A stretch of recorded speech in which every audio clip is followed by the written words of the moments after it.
Muy buenos días, es un gusto recibirlos con las primeras noticias de TV Ciudad en una jornada que se presenta con 14 grados de temperatura en estos momentos en Montevideo, así que disfrutar. Saludo cordial a quienes nos siguen por Uniradio, la radio de la Universidad de la República, 107.7 de FM, por señal abierta, 6.1 por YouTube y por tvciudad.ui. Vamos a repasar rápidamente el pronóstico de meteorología para las próximas horas que nos depara, porque vamos a empezar el fin de semana. La máxima de hoy va a ser de 24 grados, el cielo va a estar soleado con alguna nubosidad, pero un día para celebrar, festejar, aprovechar, porque el sábado empieza a cubrirse un poquito más el tiempo y un descenso leve de la temperatura. 13 y 22 grados las temperaturas extremas previstas por meteorología para el área metropolitana para comenzar el fin de semana. El domingo, ahí el sol se está ocultando, empieza a cubrirse el cielo, las temperaturas se van a mantener estables, 13 y 22 grados con relativa temperaturas templadas para el área metropolitana. Parece que las lluvias vienen el lunes, pero por ahora sin pronóstico de lluvias. Tenemos muchos temas para compartir con ustedes hasta las 9 de la mañana. Muchos de ellos tienen que ver con temas políticos y económicos, porque ayer estuvo reunido el Consejo de Ministros en la Torre Ejecutiva para justamente ajustar los últimos detalles del presupuesto que ingresará el domingo al Parlamento por la Cámara de Diputados. El ministro de Economía, Gabriel Odone, aseguró que se van a atender los 63 compromisos asumidos por el Frente Amplio en campaña. Los detalles los vamos a tener más adelante, pero los ejes serán crecimiento, inversión y reducción de la seguridad, así como desigualdad. Vamos a estar hablando también de desempleo porque, se alcanzó el mínimo de los últimos 10 años, 6,9% según el último dato del Instituto de Estadística. Se estima que en marzo había más de 1.754.000 trabajadores ocupados, cifra que supera los en 27.000 lo registrado hace exactamente un año. Así que datos alentadores en este caso.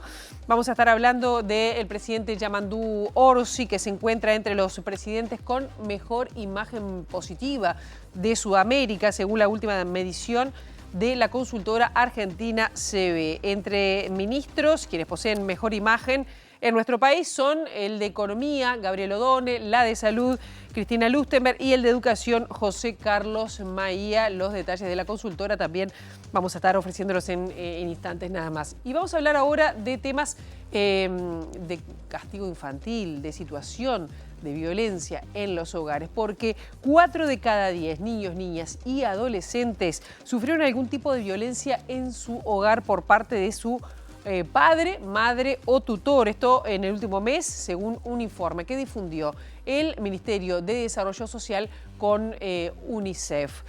Sobre las 8:30 de la mañana vamos a estar hablando con el presidente de la Junta Departamental, Gonzalo Sánchez. Ayer fue la primera comparecencia citada por un edil del Partido Nacional, del intendente Mario Vergara, justamente para hablar sobre la línea de crédito que está solicitando al Banco República. Sobre este tema, pero otros, estaremos hablando con el presidente de la Junta Departamental, Gonzalo Sánchez, sobre las 8:30 de la mañana. Ahora, momento de abrir la ventana hacia las calles de Montevideo para, con datos del Centro de Gestión de Movilidad, ver por dónde circular, por dónde no.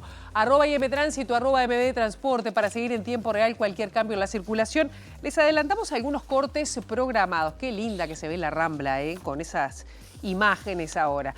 Vázquez Ledesma entre Roque Graceras y Benito Blanco. El corte será hasta las 6 de la tarde por trabajos de hormigonado. Juan Rodríguez entre Chaná y Rodó no se va a poder circular hasta las 4 de la tarde por trabajo de una grúa. Belsen entre Colombes y Ámsterdam. El corte será hasta las 5 de la tarde y luego se abrirá la circulación. Y por último, Asunción entre Minas y Magallanes. También un corte será hasta las 6 de la tarde por trabajos de carga y descarga en el lugar.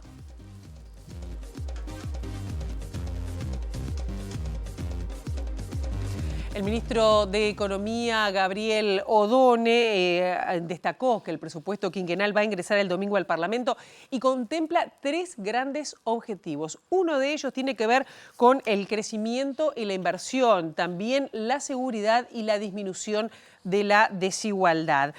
También habló en un contexto que se va a dar, en un fuerte contexto de reducción de restricción, perdón, fiscal en el país, la más restringida, digamos, desde el año 1995. Al término del Consejo de Ministros, Odone enfatizó los 700 artículos del presupuesto van a estar asignados por los criterios de responsabilidad fiscal, transparencia y eficiencia. El 40% de las asignaciones presupuestales incrementales están focalizadas en acciones que tienen que ver con la infancia y la adolescencia. En segundo lugar, tenemos a la seguridad. El 12% perdón, de las partidas presupuestales incrementales de la asignación presupuestal están orientadas a acciones de seguridad. En tercer lugar, el crecimiento, que está también ubicado en torno al 2%, levemente por debajo del 12%, y ahí están todos los elementos que tienen que ver con innovación, programas sectoriales, fortalecimiento de la investigación y la captación de inversiones y la promoción de inversiones. Seguidamente está la salud con otro 12%, donde ahí están incluidas una serie de iniciativas que el Ministerio de Salud Pública tiene en materia también de atención a la primera infancia y en atención a algunas prioridades que ha definido en materia de salud mental. En siguiente lugar está la vulnerabilidad social, donde está toda la situación de calle, que es el 10% de las partidas de incremento de asignación, y el rubro otros aglutina aproximadamente un 14%. O sea que estas prioridades reflejan en la medida exacta cuáles fueron las prioridades establecidas por el programa de gobierno del Frente Amplio durante la campaña electoral. O sea, responden a cumplir con los 63 objetivos establecidos durante la campaña. Odone destacó que el presupuesto prevé 700 millones de dólares anuales de inversión en obras nuevas que se sumarán al gasto público incremental previsto de 140 millones de dólares en 2026. Para el 2026 está previsto 140 millones de dólares de asignación presupuestal incremental, pero que convergen a una asignación presupuestal incremental al final del periodo de 240 millones de dólares. ¿Estamos de acuerdo? O sea que la asignación presupuestal del primer año de 140 va aumentando progresivamente hasta llegar a una asignación presupuestal incremental final en 2029 por 240 millones de dólares. A su vez, el presupuesto va a incluir, después podemos hablar sobre esto si les interesa, recursos presupuestales para obras nuevas, por aproximadamente 700 millones de dólares por año, un poco más de esa cifra. De tal manera que la asignación presupuestal por año va a empezar con 840 millones de dólares el año que viene, los 140 millones de asignación presupuestal y los de obras nuevas asociadas a recursos de naturaleza presupuestal. Y termina el 2029 con una asignación presupuestal del orden de los 940 millones de dólares incremental, que tiene que ver con los 700 millones de dólares de ese año para obras nuevas con cargo presupuestal y los 240 establecidos en la asignación que les mencionaba.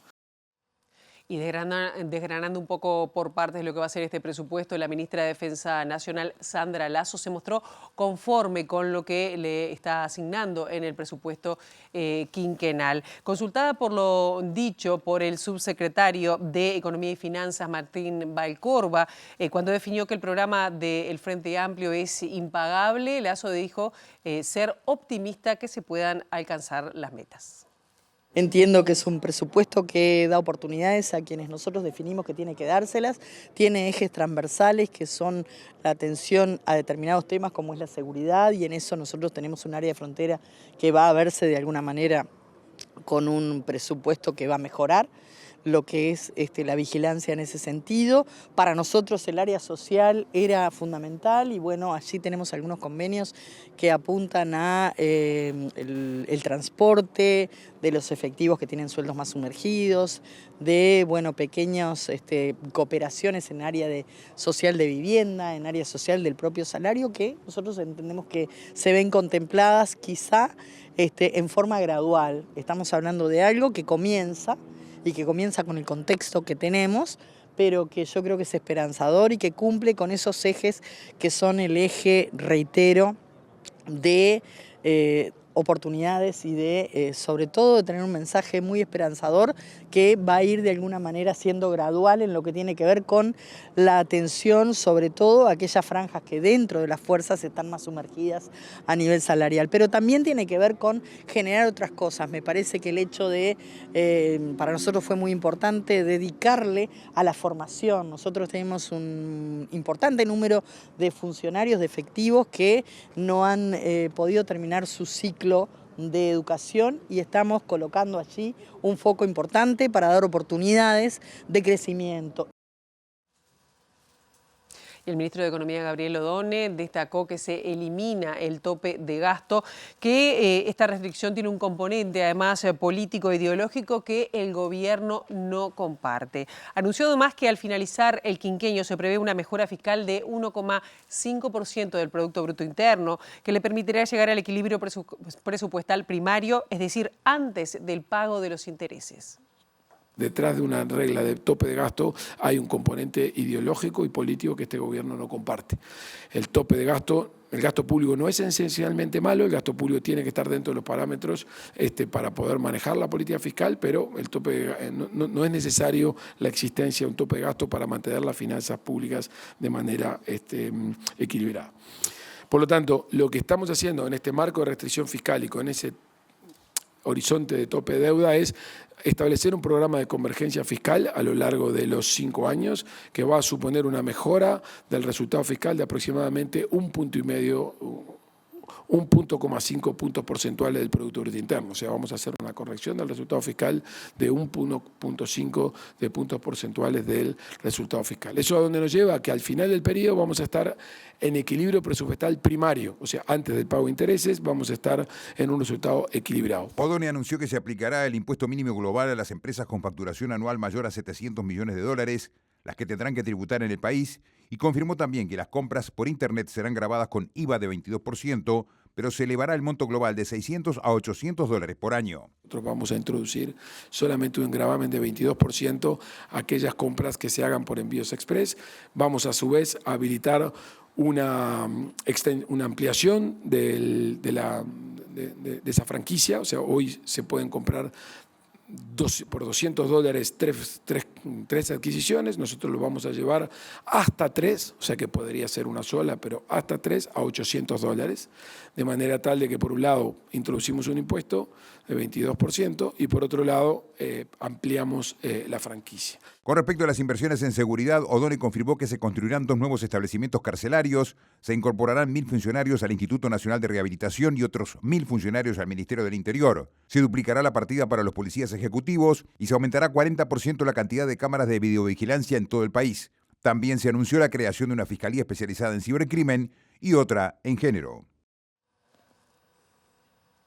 A partir del próximo lunes 1 de septiembre comenzarán a regir los nuevos precios de los combustibles decretados por el Poder Ejecutivo.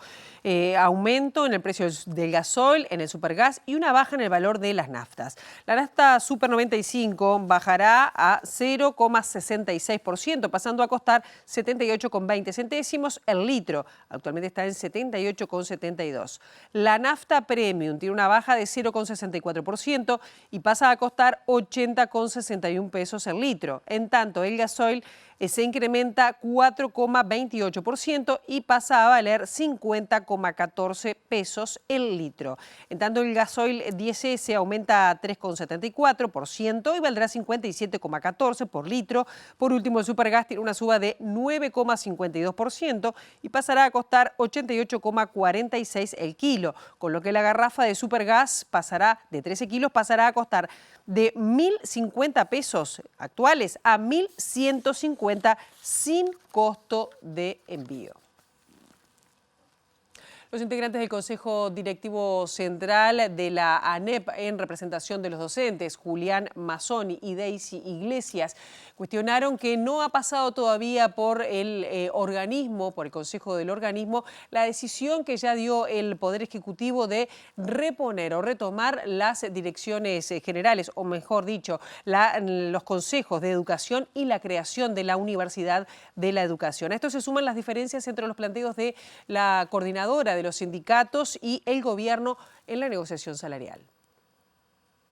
Estamos preocupados justamente por el tema de la negociación salarial, las diferencias entre la CESEU y el oficialismo, digamos, en el sentido de que estaba el Ministerio de Economía y Finanzas presente, son importantes y nosotros estamos abogando porque se termine de firmar un convenio salarial con otra serie de elementos que tienen que ver con condiciones de trabajo y demás que podrían de alguna manera ayudar a acercar las partes. Estamos en esa expectativa, lo queremos decir públicamente, como representantes de los docentes estamos trabajando para que se acerquen las posiciones. Por otra parte, Mazzoni e Iglesias dijeron que la decisión de iniciar un plan piloto de reconocimiento facial en un liceo de Piriápolis, que luego fue dejada de lado, no le fue informada ni consultada previamente cuando debió haber sido tratada en sesión del Codicen. No fue considerado el planteo inicial y no fue considerada tampoco su suspensión. Y no estamos hablando de que se consideren cosas para tener mayorías o minorías.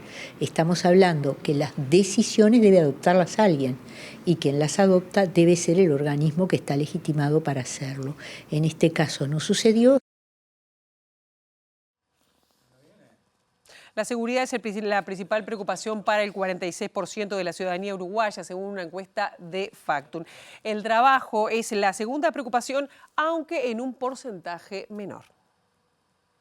La encuesta fue realizada entre el 21 de julio y el 4 de agosto a una muestra de 900 personas mayores de 18 años. De ella se desprende que el 46% de la población señala a la seguridad como la principal preocupación, seguida por el trabajo con el 11% y en tercer lugar, con un 6%, se encuentra la educación y la economía.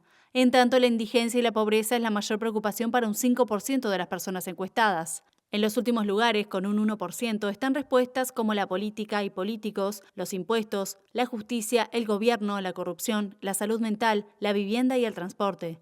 Si se agrupan las categorías, la mitad de las preocupaciones, un 51%, están vinculadas a seguridad, violencia y narcotráfico y un 32% se relaciona a temas económicos. Según la consultora, hubo un aumento de los temas económicos en las preocupaciones de la población, que se ubica en el nivel más alto desde fines del año 2023. En relación a las edades de quienes respondieron, si bien en todos los grupos etarios se menciona a la seguridad como principal preocupación, en la franja de entre 18 y 33 años es donde los temas económicos preocupan más, con un 39% frente a un 44% en seguridad. En tanto, las cuestiones sobre seguridad preocupan más a la población entre 49 y 61 años. La tasa de desempleo se mantuvo 6,9% en el mes de julio y se acerca a mínimos históricos desde hace 10 años, según el último reporte del Instituto Nacional de Estadística. Con respecto al mes de junio, se relevó una baja de 0,4 puntos, cuando el indicador se ubicó en 7,3%.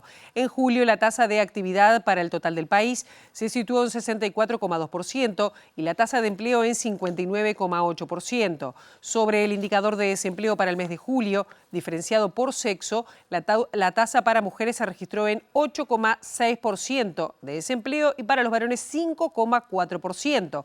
Para Montevideo Interior presentaron la misma tasa sin distinción. Se estima que en el mes de marzo, cuando asumió la nueva administración, había más de 1.754.000 trabajadores ocupados, cifra que supera en 27.000 lo registrado en el mismo mes del año pasado. Según una encuesta de la consultora argentina CB, el presidente de la República, Yamandu Orsi, es el segundo mandatario sudamericano mejor valorado, solo superado por su par brasileño Luis Ignacio Lula da Silva. El estudio también mide el desempeño ministerial en los países que abarca la muestra y establece que el ministro de Economía y Finanzas, Gabriel Odone, y la ministra de Salud, Cristina Lustemer, son los mejores valorados en Uruguay. El estudio se hizo vía web entre el 12 y el 18 de agosto y con respecto a la valoración presidencial, establece que el presidente uruguayo cayó un lugar en el ranking respecto a la medición anterior, ya que en julio estaba primero. Ahora, Lula reúne una imagen positiva de 49,2%, Orsi está segundo con 48,9% y el ecuatoriano Daniel Noboa figura tercero con 46,8%. Más atrás, el argentino Javier Milei llega a 46,1%, el chileno Gabriel Boric reúne 43,8%, el colombiano Gustavo Petro 37,4% y el paraguayo Santiago Peña 34,6%. En los últimos tres lugares figuran el venezolano Nicolás Maduro con 23,2%, la peruana Dina Boluarte con 18% y el boliviano Luis Arce, que está último con 17,8%. El sondeo arroja que todos los presidentes y la única presidenta tienen más imagen negativa que positiva. En el caso de Orsi, la brecha es de 0,5%. La imagen positiva del presidente uruguayo se compone de un 24,1% de imagen muy buena y un 24,8% de imagen buena. El estudio también establece que en los 10 países la la imagen positiva presidencial cayó de julio a agosto. En el caso de Orsi, la caída fue de 1,4%. En el gabinete ministerial uruguayo, O'Donnell reúne la mayor imagen positiva con 63,2% y tiene la menor negativa. La ministra de Salud Pública, Cristina Lustenberg, va segunda con 57,8% y el de Educación y Cultura, José Carlos Maía, tiene 42,7%. En el otro extremo, la ministra de Vivienda y Ordenamiento Territorial, Tamara Paseiro, tiene la menor imagen positiva con 29%. Sin embargo, su imagen negativa es menor que la positiva e incluso es superada por quienes no opinan a favor ni en contra. Los casos de los ministros del Interior, Carlos Negro, Trabajo y Seguridad Social, Juan Castillo, y Desarrollo Social, Gonzalo Sibila, son distintos, ya que son los únicos tres que tienen más imagen negativa que positiva. Castillo reúne una imagen negativa de 51,5%, Negro de 47,7% y Sibila de 42,9%. El libro Lorena Ponce de León de Palabra, escrito por la periodista Rosana Sinola, revela que el expresidente Luis Lacalle Pou no quería que su ex esposa adquiriera notoriedad desde la actividad política. Según manifestó Lorena Ponce de León a la periodista Rosana Sinola, para un libro que será editado en los próximos días se adelantó el semanario Búsqueda. El protagonismo que adquirió la ex esposa desde su rol en el programa Sembrando no era bien vista por el entonces presidente de la República, Luis Lacalle Pou. Luis no quería que yo estuviera en ningún lugar, esa es la realidad. Sobre todo por el tema de la notoriedad y que figuraba. No le interesaba mi presencia en ningún lado, manifestó. El trabajo maneja además que Ponce de León no cedió ante la postura de Lacalle Pou de que no participara del programa, que buscaba apoyar iniciativas emprendedoras, así como desarrollar las micro, pequeñas y medianas empresas en todo el país. Lorena Ponce de León siguió vinculada al programa hasta el 28 de febrero del 2025, pese a que la pareja terminó separándose en mayo del 2022, a la mitad del mandato de Lacalle Pou. El libro revela además que los reparos del exmandatario también fueron hacia su madre Julia Pou, quien estuvo vinculada a la ONG Acción Solidaria entre 1990 y 1995, años en el que fue presidente Luis Alberto Lacalle.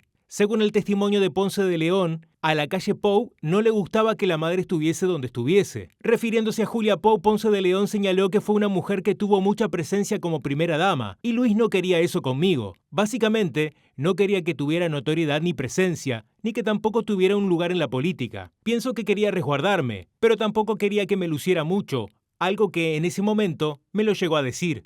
El trabajo adelanta que este punto fue uno de los principales factores de la ruptura de la pareja. Parte de nuestra separación es un poco por eso. Mi protagonismo no le gustó nada. No quería que estuviera, que yo figurara mucho, no le interesaba.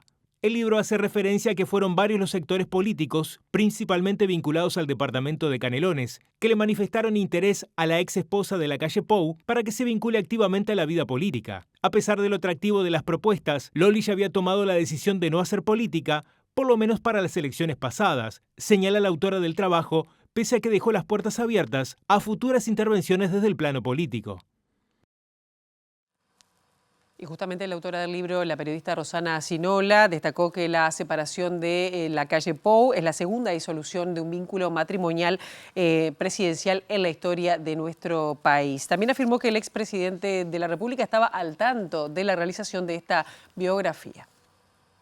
Después que ellos se separan, que Lorena Ponce de León y Luis Lacalle Pou se separan, ahí bueno, estábamos todos como atentos a ver qué iba a pasar. Y finalmente cuando sale el divorcio digo, bueno, acá alguien tiene que salir a decir algo, porque no es usual, hay solo un antecedente en nuestra historia de que haya un divorcio durante un mandato presidencial. El primer momento duro que habían vivido familiarmente había sido cuando ella no podía quedar embarazada. Y a partir de todos los tratamientos que hicieron, surgió un hecho positivo, que fue que finalmente nacieron sus mellizos, pero también a partir de ese momento fue que Lacalle Pou presentó el proyecto de ley que después se concretó de fertilización asistida. No quería que tuviera protagonismo, bueno, el protagonismo lo tenía desde las campañas, eso lo podíamos ver todos, pero también se lo dijo claramente que cuando le presentó la idea de lo que después fue Sembrando, él le dijo que no. Y fue una situación que también se dio en una de las charlas, que estaba su propia hija, donde me decía que en la familia nadie creía que ella pudiera llevar a cabo esta idea. Y él le decía que no y lo iba dejando pasar. También, según lo que cuenta Lorena, eso es una de las formas de ser de él, que primero siempre te dice que no, para ver hasta...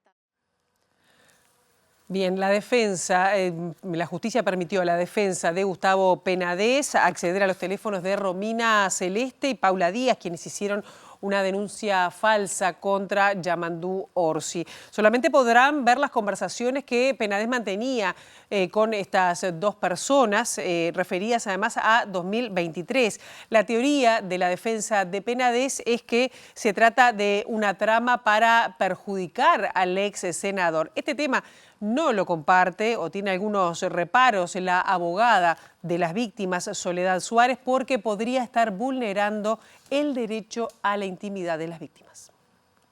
Violenta el derecho a la intimidad de las víctimas son tales, tienen un estatuto específico, no son investigados.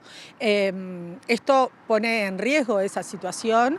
Y además en una causa donde no han existido filtraciones, de hecho nosotros citamos en audiencia referencias que se hicieron públicamente al celular de Mastropierro, que ni siquiera referentes a delitos, ¿no? Sino a su vida privada. Entonces, que entendemos que hay mucho en riesgo en ese sentido de violentar a infancias, a adolescencias verdaderamente, que se han animado a poner en palabras lo ocurrido contra una figura de la talla de poder que es Penades.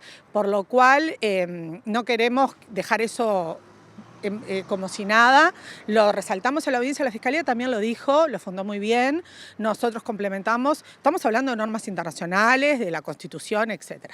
Por otro lado, nosotros cuestionamos también la procedencia de la información que se utiliza como base para dar lugar a muy parcialmente a este pedido. Eso nosotros creemos que tiene razones de ilegalidad e ilicitud, las fundamos muy concretamente. Me parece que no corresponde ahora acá desarrollarlas, pero son de gravedad y nosotros ya planteamos reparos y dejamos asentado eso y lo vamos a plantear en las oportunidades procesales que corresponden. Tras la comparecencia del intendente de Montevideo, Mario Vergara, ayer en la Junta Departamental, la bancada de Elis del Frente Amplio declaró satisfactorias las declaraciones que básicamente brindó respecto a el crédito que quiere tomar la Intendencia de Montevideo, solicitó al Banco República. El edil frente amplista Diego Revetria destacó la transparencia y la claridad de las explicaciones dadas en la Junta Departamental. Ha quedado clara la confusión en que incurrieron los ediles convocantes, equivocando los conceptos del préstamo y línea de crédito, como claramente lo explicaran el señor intendente y la directora de Recursos Financieros. Sin perjuicio de que el edil solicitante de la convocatoria se excedió en la temática para la que fue convocada la sesión, las autoridades explicaron didácticamente todos los puntos sobre los que fueron consultados, dando una muestra más de la transparencia de la gestión departamental. Por último, rechazamos algunas de las opiniones vertidas por el edil convocante, las cuales no se ajustan a la realidad. Montevideo es hoy la ciudad con mayor calidad de vida de América Latina y eso también se debe a 35 años de proyecto frente amplista. El señor intendente explicó bien lo que es una línea de crédito, es la posibilidad de tener un recurso, una herramienta con el BRO para tener más liquidez en caso de que exista un desfasaje financiero. Sabemos que hay cuando se planifica muchas variables que no pueden ser tenidas en cuenta en el momento, y tener esta ventana, como bien lo calificó el intendente Mario Vergara, habla de lo que sería la responsabilidad a la hora de armar también el nuevo presupuesto y planificar los próximos gastos del quinquenio. Y vamos a seguir en tema y lo hacemos desde Exteriores con nuestra compañera Abril Mederos. Abril, ¿qué novedades hay sobre esta comparecencia del intendente de Montevideo?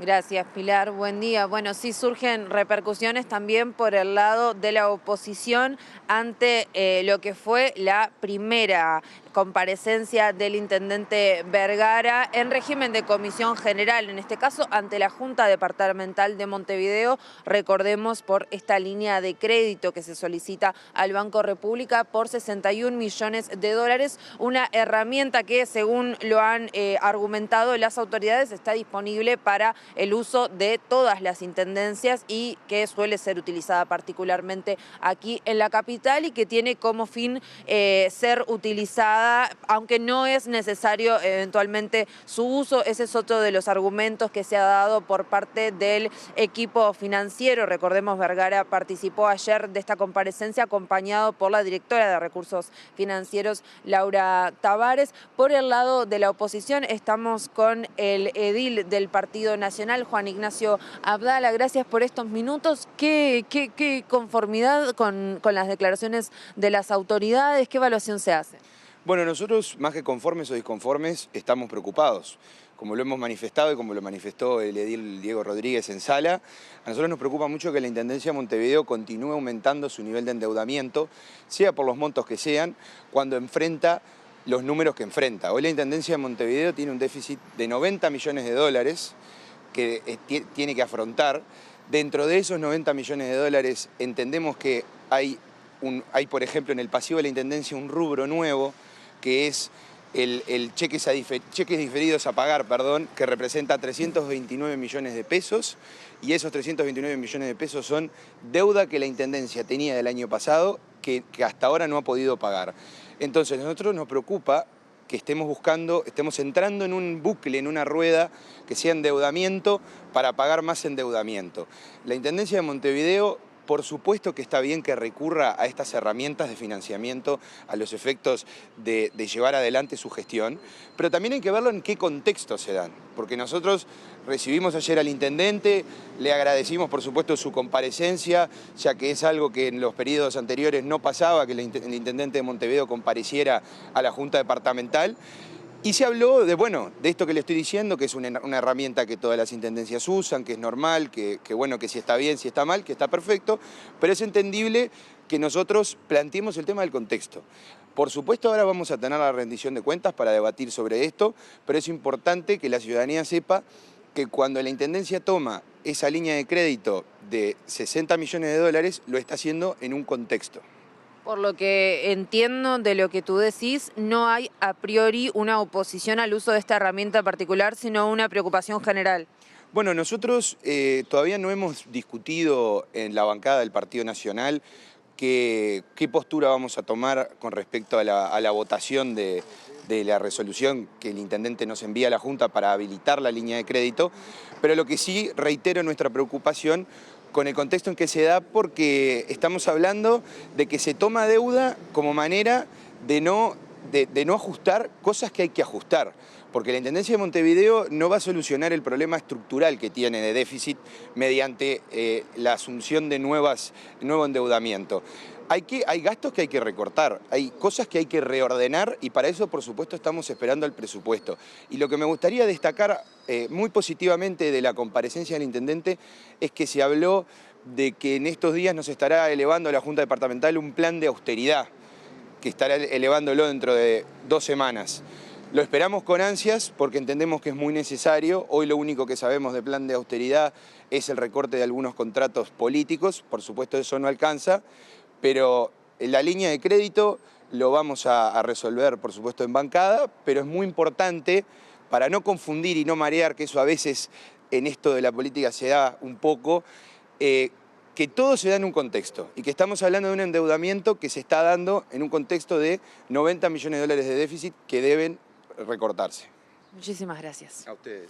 La palabra del edil nacionalista Juan Ignacio Abdala en el marco de esta comparecencia del intendente Vergara por esta línea de crédito solicitada al Banco República.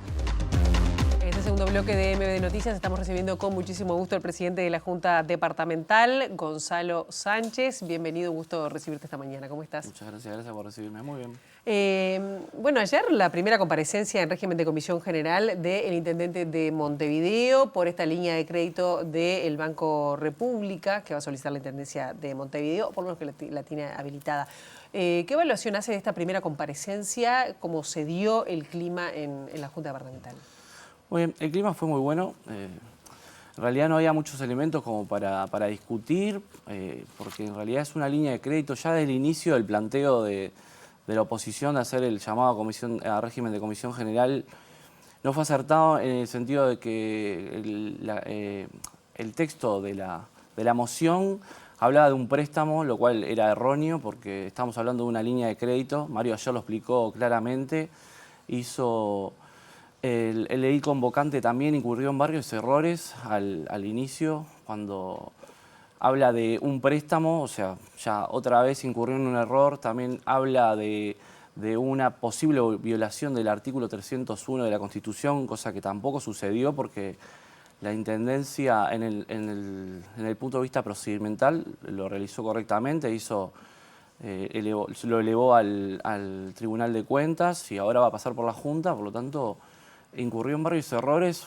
A nosotros nos llamó la atención eso porque entendíamos que es un edil que ya viene de otra legislatura y tiene experiencia en esto, entonces no entendimos cómo fue que incurrió en tantos errores. Claro, estamos hablando de Diego Rodríguez, que fue el edil convocante. El edil convocante, sí. Más allá de esto, esta línea de crédito, que ayer dio las explicaciones, tanto el intendente como la directora de Recursos Financieros de la Intendencia, ¿a qué habilita? ¿Dio algún avance de por dónde se va a utilizar en caso de utilizarse y cuánto sería el monto en caso de que se use? En realidad el monto se estima, es una 12ª parte del presupuesto que se emplea para gastos de funcionamiento y sueldos. Las cifras alrededor de 58 millones más o menos. Esta línea de crédito en realidad, Mario hizo la analogía con una tarjeta de crédito para poner en contexto, ¿no? O sea, la línea de crédito se habilita y no se utiliza en el momento, se puede utilizar igual en caso de utilizar toda la línea de crédito, o sea, los 58 millones, o se puede ir utilizando de a poco. No genera intereses hasta el momento de no usarla, o sea, si no la usás, no sé, que no genera intereses, no genera ninguna, no hay que pagar nada. O sea, claro. Eso es claro lo que planteó Mario. Y la utilización no, porque no la dio, porque en realidad es eso, se utiliza para... Cuando hay desfasajes en el ingreso de la Intendencia, hay meses que se recauda más, hay meses que se recauda menos. En esos meses que se recauda menos, de repente se tiene que utilizar para cubrir algunos gastos, pero como es momentáneo el uso, o sea, no se da asiduamente, no dio explicaciones en realidad de en qué se iba a usar. Claro. Lo que planteó Mario también en realidad es que en estas semanas, creo en 2 semanas, se va a plantear un plan de austeridad, que ahí van a plantear medidas para acortar el presupuesto, pero en realidad el gasto de la línea de crédito no está como pactado en qué se va a utilizar. ¿Y esa línea de austeridad o ese plan de austeridad dijo qué abarcaría, de cuánto sería en porcentaje, en número? No nos dio explicaciones todavía, dijo que se iba a presentar en 2 semanas, así que estamos a la espera de eso, lo va a presentar en conferencia de prensa seguramente. Pero no nos ha dado datos sobre eso todavía, porque todavía creo que se está armando, todavía no está finalizado. Y con respecto, por ejemplo, recién estábamos escuchando al edil del Partido Nacional, Ignacio Abdala, que decía que una de las preocupaciones que ven desde la oposición es que esto esté posible, esta línea de crédito, esté como tapando deudas que tenga la Intendencia o déficit que tenga la Intendencia, que los valora en 90 millones de dólares. ¿Esto es así? ¿Se puede usar esa línea de crédito? ¿Se dio alguna explicación respecto a eso? En realidad, sí, eso no se puede ocultar. En realidad la Intendencia tiene un déficit importante. La línea de crédito quizás para algunos, para el pago a proveedores, capaz que se puede utilizar porque es uno de los elementos donde estamos más complicados. En el pago a proveedores creo que hay un atraso con los proveedores. Por lo tanto, creo que va a ir por ahí. En el inicio va a ser para eso, pero vamos.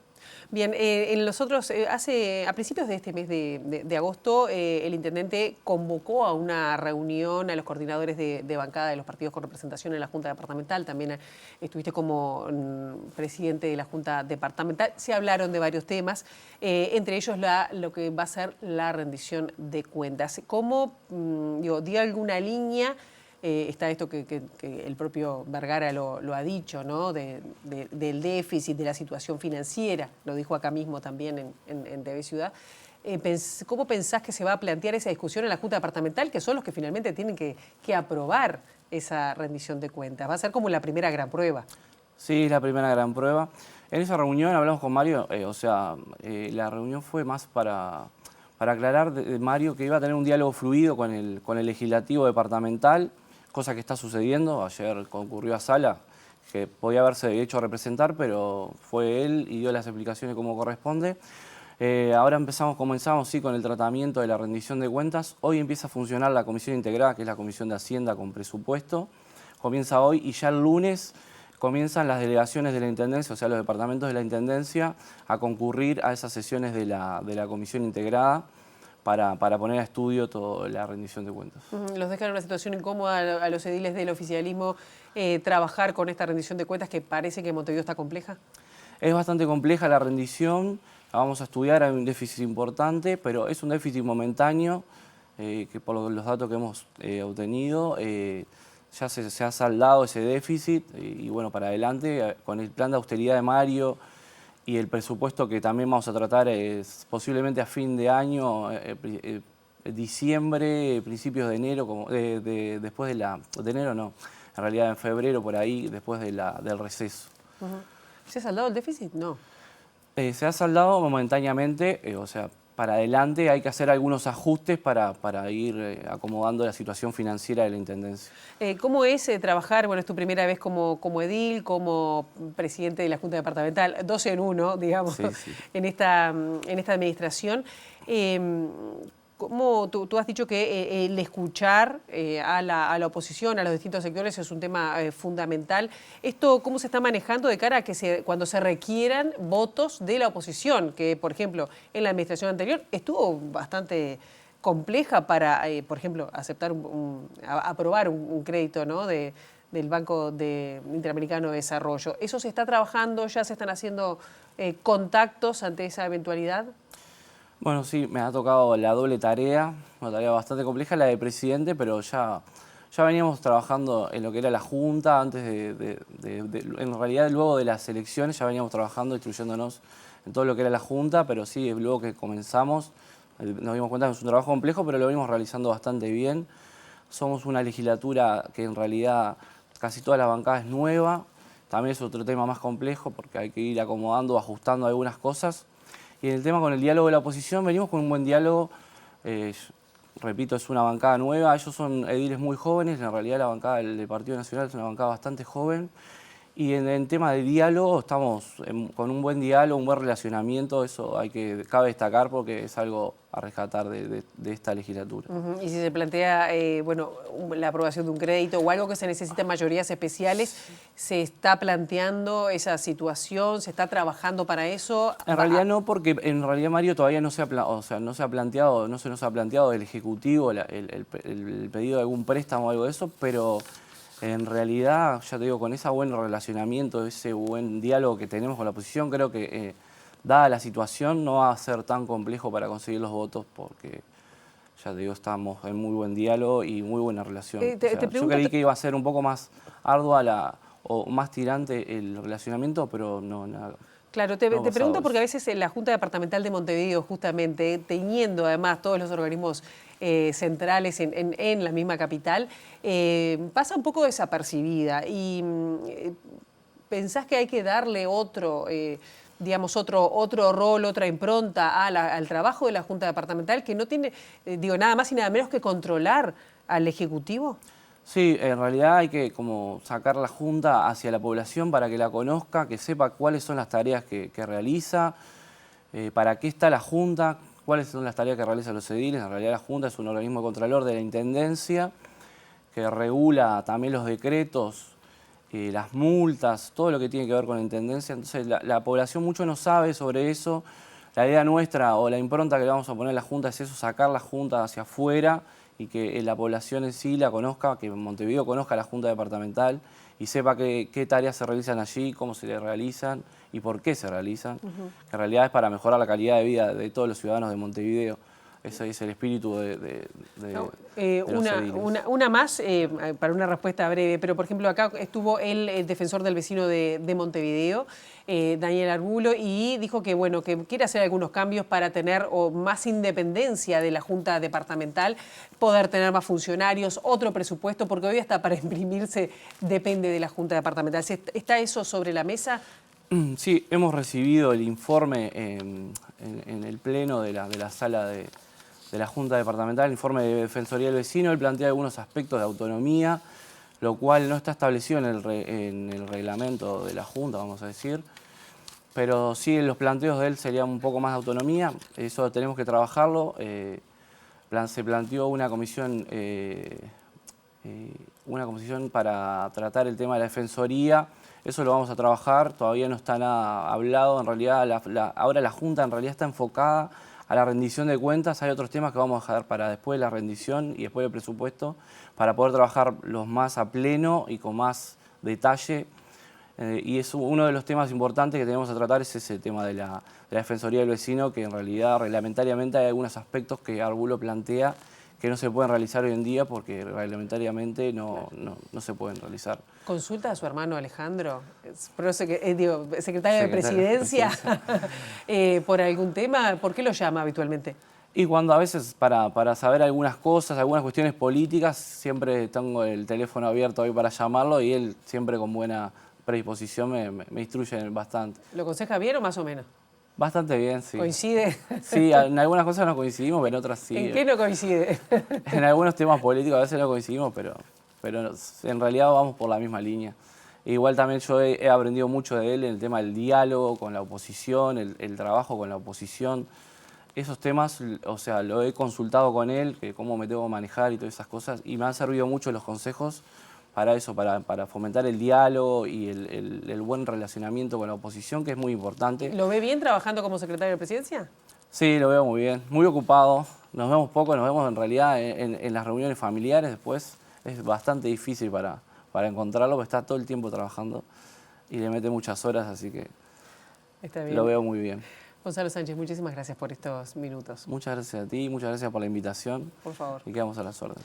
Bien, y nosotros ahora vamos a contarles que, la Intendencia de Montevideo comenzó a reinstalar las papeleras en la ciudad como primer parte de ese plan que presentó además en la Junta Departamental de Gestión Ambiental y de Limpieza en la ciudad.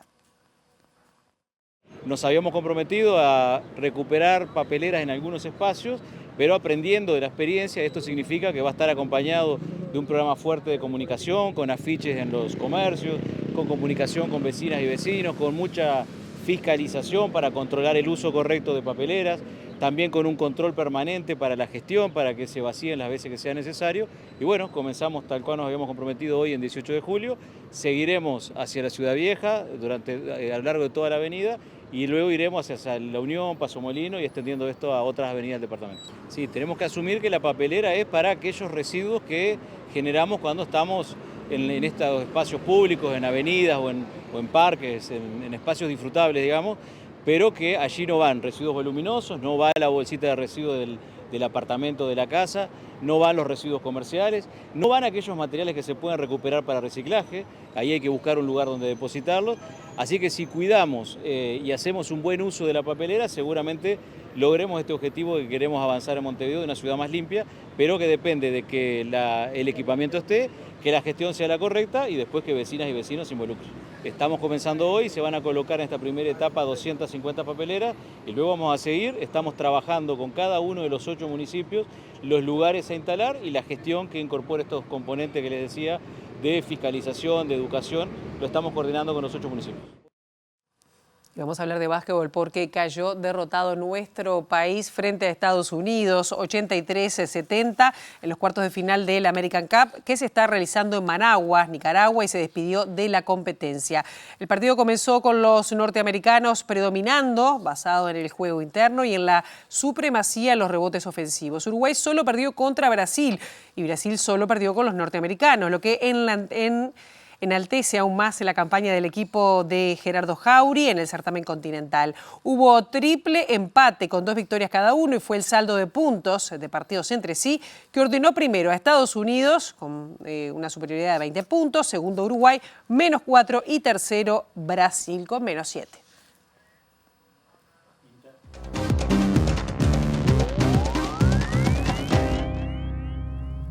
El presidente de Argentina, Javier Milei, rechazó las imputaciones por presunta corrupción en contra de su hermana Karina Milei por los vínculos con el escándalo de las coimas de la Agencia Nacional de Discapacidad y las vinculó con el ataque a pedradas que ambos recibieron en Lomas de Zamora.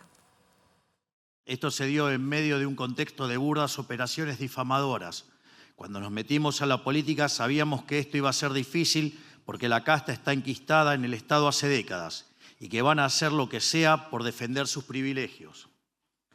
Sabíamos que los poderosos no se iban a rendir y junto al Círculo Rojo se dedicarán a difamarnos, calumniarnos e injuriarlos. La opereta de esta semana no es más que otro ítem en la larga lista de artilugios de la casta y, tal como en todas las anteriores, una nueva mentira.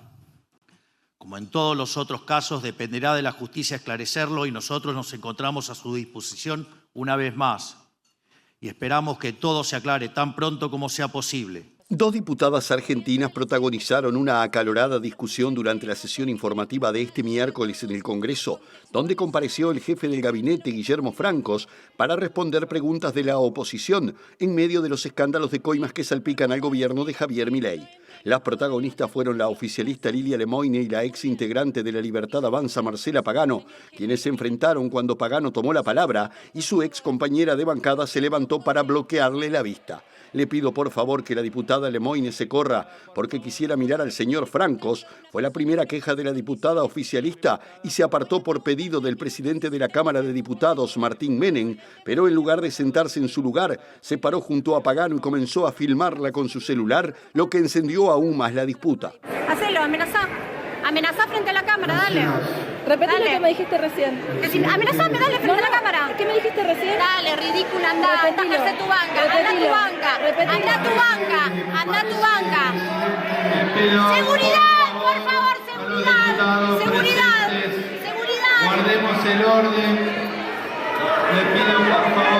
La disputa no es la primera pelea que protagonizan las legisladoras, ya que el año pasado, cuando ambas todavía formaban parte del bloque de La Libertad Avanza, Pagano pidió una pastilla psiquiátrica para Lemoyne, a quien acusó de amenazar y extorsionar al presidente Milei con publicar material íntimo que guarda sobre la relación que ambos sostuvieron antes de que él llegara a la presidencia. Hasta aquí llegamos con esta primera edición. Ahora quedan en compañía de Ciudad Viva. La actualización informativa será a las 13 y nosotros nos reencontramos el próximo lunes a las 8 en punto con las primeras noticias de TV Ciudad.